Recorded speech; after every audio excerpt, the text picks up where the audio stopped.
केंद्र की मोदी सरकार ने शुक्रवार को कृषि कानून को वापस लेने का ऐलान कर दिया। प्रधानमंत्री नरेंद्र मोदी के ऐलान के साथ ही सबके मन में ये सवाल उठने लगे हैं कि क्या अब किसान आंदोलन खत्म हो जाएगा। हालांकि किसान नेता राकेश टिकैत ने साफ कर दिया है कि आंदोलन तत्काल वापस नहीं होगा। हम उस दिन का इंतजार करेंगे जब कृषि कानूनों को संसद में रद्द किया जाएगा। आइए जानते हैं कृषि कानूनों को वापस लेने पर 10 किसान नेताओं की प्रक्रिया।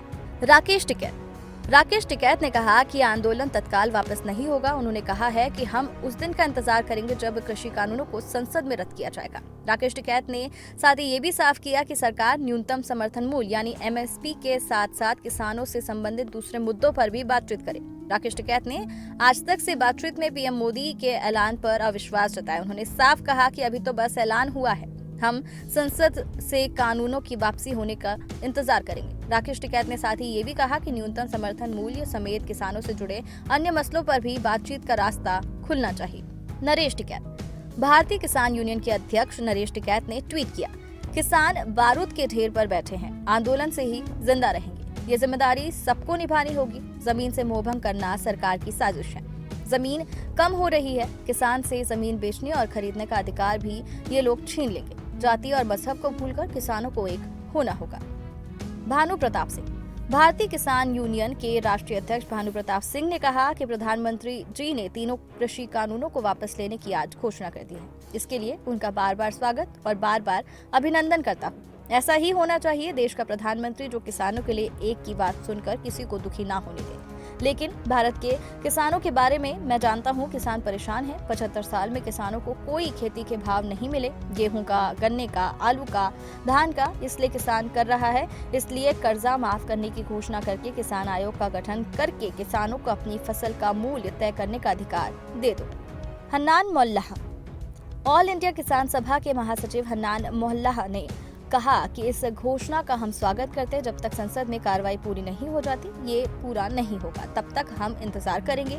और दूसरी बात यह है कि जो किसानों की समस्या है वो हल नहीं हो रही है। जब तक मिनिमम सपोर्ट प्राइस के लिए वह कानून जब तक पास नहीं होगा, तब तक किसानों को कोई फायदा नहीं होने वाला और इसके लिए हमारा आंदोलन जारी रहेगा। 26 नवंबर को आंदोलन के 1 साल पूरे होने पर पूरा देश में लाखों किसान रास्ते पर उतरेंगे। आंदोलन तब तक चलेगा जब तक कृषि कानून एमएसपी बिल पास नहीं हो जाता है। गुरमान सिंह चढ़ूनी। आंदोलन में शहीद हुए किसान साथियों को श्रद्धांजलि और आंदोलनकारी किसान साथियों के संघर्ष को सलाम। आपकी एकता और कड़े आंदोलन के आगे दुनिया के सबसे हटी आदमी को झुकना पड़ा और अगला फैसला संयुक्त किसान मोर्चा की मीटिंग में लिया जाएगा। योगेंद्र यादव। किसान आंदोलन से जुड़े योगेंद्र यादव ने कहा कि श्री गुरु नानक देव ने कहा था, कीरत करो यानी ईमानदारी से मेहनत करो। आज हर कीरत करने वाले किसान की जीत हुई। ये जीत साल भर से दिल्ली बॉर्डर पर संघर्ष करने वाले किसानों की है। लेकिन हमें याद रखना है, जब तक सरकार को सत्ता का अहंकार रहेगा तब तक हमारा संघर्ष जारी रहेगा। बीएम सिंह। किसान नेता और राष्ट्रीय किसान मजदूर संगठन के राष्ट्रीय अध्यक्ष सरदार वीएम सिंह ने कहा कि जो संघर्ष किसानों ने किया था वो आज भी गांव-गांव में चल रहा है। किसान को एमएसपी गारंटी बिल चाहिए। जब तक एमएसपी पर गारंटी नहीं मिलती, किसान को लाभ नहीं होगा। हमें एक एक किसान का फायदा देखना है, ना कि किसान नेताओं का। डॉक्टर दर्शन पाल सिंह। किसान नेता डॉक्टर दर्शन पाल सिंह ने कहा, 12 महीने से ज्यादा समय से ये संघर्ष चल रहा है। किसानों के मुद्दे पर जो लड़ाई चली उसने देश में माहौल बना दिया कि देश को रास्ता मिला है कि आने वाले समय में जो लोगों की समस्याएं हैं उन पर संघर्ष किया जाए। मैं पूरे किसानों को बधाई देना चाहता हूं कि गुरु नानक जयंती पर पीएम मोदी ने कृषि कानूनों को वापस लेने का ऐलान किया। उन्होंने इसमें गलती मानते हुए ये महसूस किया कि भले ही ये अच्छे के लिए बनाए थे, लेकिन हमें इन्हें वापस लेना होगा। ये किसानों की एकता के चलते हो पाया है। संयुक्त किसान मोर्चा।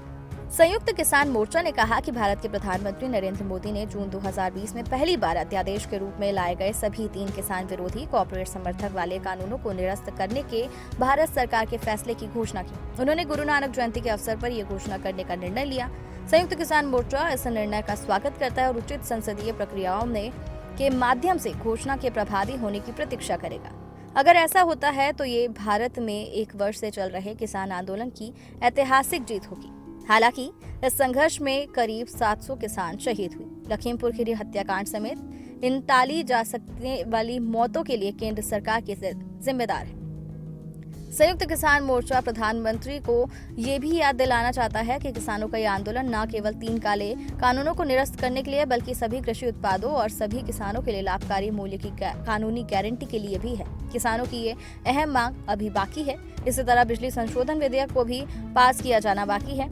एसकेएम सभी घटनाक्रमों पर संज्ञान लेकर जल्द ही अपनी बैठक करेगा और यदि कोई हो तो आगे के निर्णयों की घोषणा करेगा। आरएसएस समर्थित भारतीय किसान संघ अनावश्यक विवाद टालने के संबंध में तीनों खेती कानूनों को वापस लेने का सरकार का निर्णय ठीक है। किसानों की हठधर्मिता के कारण किसानों को नुकसान नहीं होने वाला था। किसानों की हठधर्मिता के कारण किसान का नुकसान ही करने वाला है। भारतीय किसान संघ के अनुसार किसानों की सही समस्या उसका बाजार में होने वाला शोषण है, जिसे लागत के आधार पर लाभकारी मूल्य का कानून बनाकर गारंटी देने की आवश्यकता है। दोस्तों, आपका क्या कहना है इस खबर पर कमेंट करके जरूर बताइएगा। जानकारी अच्छी लगी हो तो लाइक जरूर करें। इस तरह की और अपडेटेड न्यूज के लिए हमारे चैनल को सब्सक्राइब कर लीजिए।